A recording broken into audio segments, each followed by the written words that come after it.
किसी भी चीज़ के ख़त्म होने से ज़िंदगी ख़त्म नहीं होती।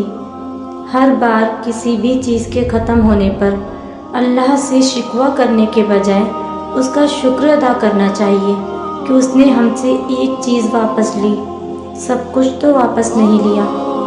इंसान की सबसे बड़ी खासियत यही है कि वो भूलता नहीं है, न बुराई, न अच्छाई, न कमज़रफ़ी, न इसार, न बीमारी, न एहसान, न इज़्ज़त, न ज़िल्लत।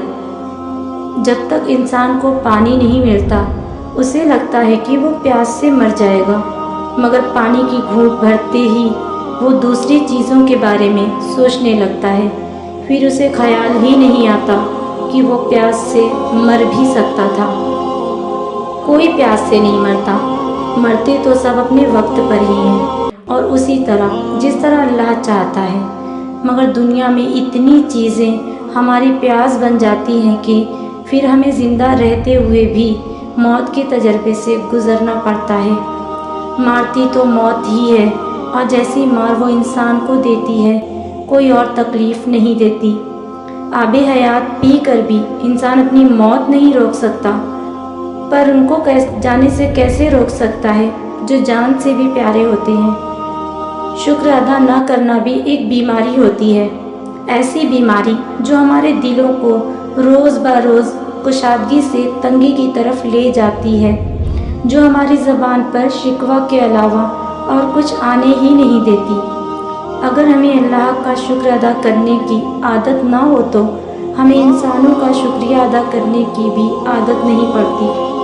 अगर हमें अपने खालिक के एहसानों को भी याद रखने की आदत ना हो तो हम किसी मखलूक के एहसान को भी याद रखने की आदत नहीं सीख सकते। ज़िंदगी में एक चीज़ होती है जिसे हम कॉम्प्रोमाइज़ कहते हैं। पुरसुकून ज़िंदगी गुजारने के लिए उसकी बहुत ज़रूरत होती है।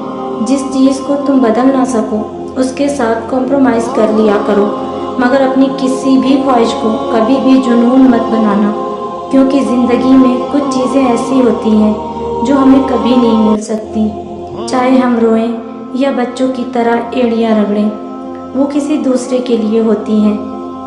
मगर इसका मतलब ये नहीं कि ज़िंदगी में हमारे लिए कुछ होता ही नहीं, कुछ ना कुछ हमारे लिए भी होता है। ये ज़रूरी नहीं होता कि सिर्फ A+ वाला ही ज़िंदगी में बड़े काम करेगा। बड़ा काम और कामयाबी तो अल्लाह की तरफ से होती है। तुम दुआ किया करो कि अल्लाह तुमसे बहुत बड़े काम करवाए और तुम्हें बहुत कामयाबी दे। आमीन।